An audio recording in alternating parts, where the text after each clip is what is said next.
This is a WordsUp Early training video about the key message, pause and wait. We're going to talk about why it's important for early language and communication and how to use the WordsUp Early key message, pause and wait when we're interacting and playing with our children. Understanding and using language is complex and uses many steps. We all need time to process language and information, and children need more time as they're still learning language. They take longer than adults to process and learn language. When we pause and wait in interaction, we allow time for children to think about what they've seen and heard and process that information, and also for them to think about what they might want to communicate and think about how they're going to do that. Sometimes when our children aren't using lots of words and we're worried about their communication, we want to talk for them, and it can be difficult to pause and wait for them to communicate, and silences feel awkward, and we tend to fill those silences and talk a little bit more. When we pause and wait, we can watch and listen to the way our child communicates. It can also look different depending on what our child's communication is like. Pausing and waiting gives us the opportunity to observe our child's communication and really see what they're doing to communicate, as well as why they are communicating. We often focus on the words that children are using or not yet using, but there's lots of ways that children communicate long before they use words. So they might use their faces. So they might smile and laugh and look to communicate, use facial expressions. They'll use their hands and other body language to communicate. So they might reach for things. They might do a very clear point of saying, that's what I want. They might lead you to things by their hands, or they might jump up and down with excitement, or actually turn their whole body away from things that they don't want. And children are often really clearly able to tell us what they do like or don't like long before they use any words at all. And having a really good understanding of what our children are doing to communicate helps us when we're using and practicing the pause and wait strategy. Because when we know what children are doing to communicate and have a really good understanding of that, then we know what we're waiting for. So it's called pause and wait, and that wait is an expectant wait. It's waiting for what the communication is. And it doesn't matter if it's not words, it doesn't matter. So what we're doing is we're waiting for communication. So we're waiting for children to take their turn in the interaction. So it might be a word if our child's using words, but equally it might not be. We sometimes nod our head or shake our head or use a gesture in conversation. And that's us taking our turn. So sometimes our children's turn might be a smile or a nod or a point, or it might be actually taking a physical turn in the interaction. So if we're playing with them building a tower of bricks and we pause and wait, they might take a turn to put a brick on the tower, and that's their turn. Or they might push the tower over. That's a turn too. Our role in pause and wait is to pause and wait expectantly for our child to take the turn. And then we respond and take a turn, and we pause again to keep the turns going.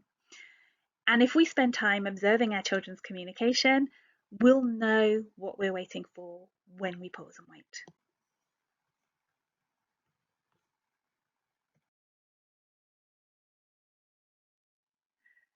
Good communication happens when there's a balance of turns. We don't just want to talk for someone to sit and listen. We don't just want to have some mute person that we just tell everything to and they just sit there. The best conversations are when we get to have our say, but the other person also has their say, and they listen and they respond and they give us feedback. And there's a balance of turns. So there's a give and take and a toing and froing, and it's an equal conversation. And it's reciprocal and responsive. And when conversations aren't balanced, It either leaves us feeling like, "Oh, I'm really annoyed and cross because nobody's listening to me," or it leaves us feeling kind of like, I feel really sad and upset and I'm not going to bother because it's no point because nobody's listening to me anyway. And it really has those quite strong feelings for us when conversations don't work. And when we think about having a conversation with children, it's difficult already because it's difficult to have those balanced turns because we have had however many years of practicing conversation, and children are only just starting out. So they're just learning their language. And as they're only just developing language and communication, they naturally have less language, or they're not as quick as we are at producing the language because they need that more processing time. So when we pause and wait, we allow time for our children to take their turn in the interaction.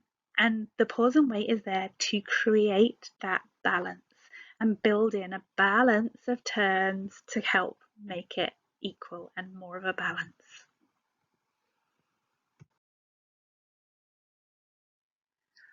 When we talk about the key message, pause and wait, we want adults interacting with the child to use that pause and wait.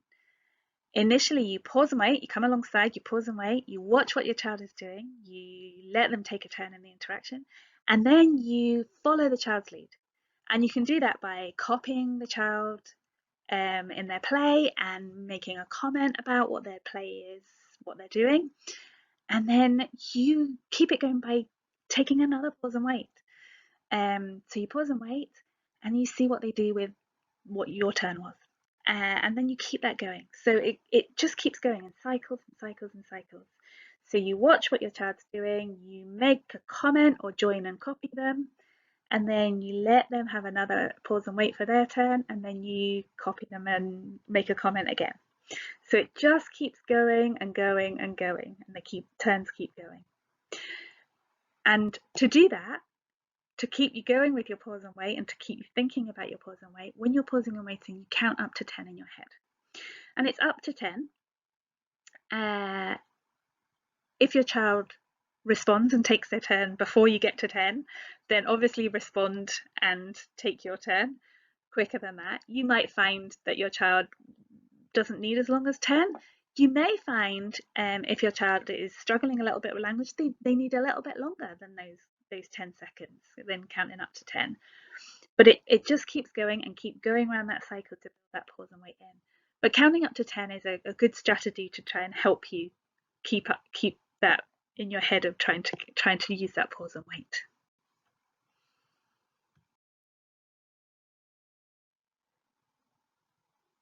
On this page, if you pause the video and click on the video link, just have a wee watch of this video clip. When the singer pauses and leaves a gap, the child fills in the gap and attempts the words of the song. The singer then responds by repeating the word and singing the next part of the song. It's a really good example of pause and wait in action.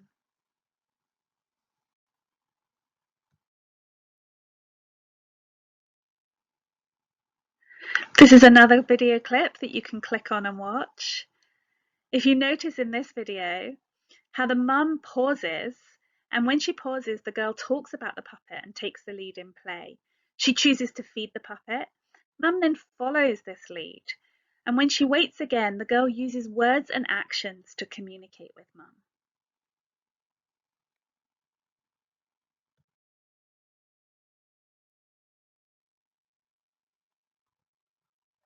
This is another example of pause and wait in action. When you watch this video, note how when mum waits in a familiar rhyme, her child takes his turn by looking, holding his hand out, laughing and nodding.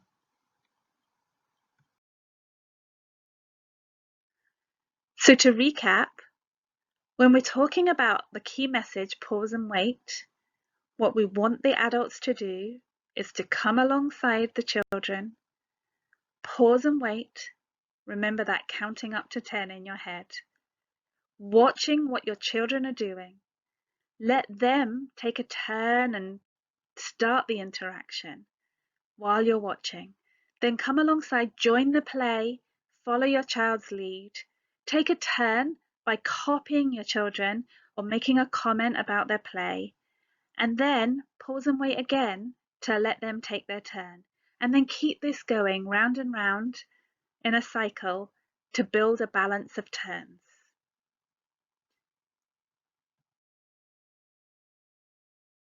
Please watch the other WordsUp Early key message training videos for further information. You can also contact the Speech and Language Therapy Department if you want further advice. There is also a Just Ask inquiry line on a Tuesday afternoon if you have any child development concerns.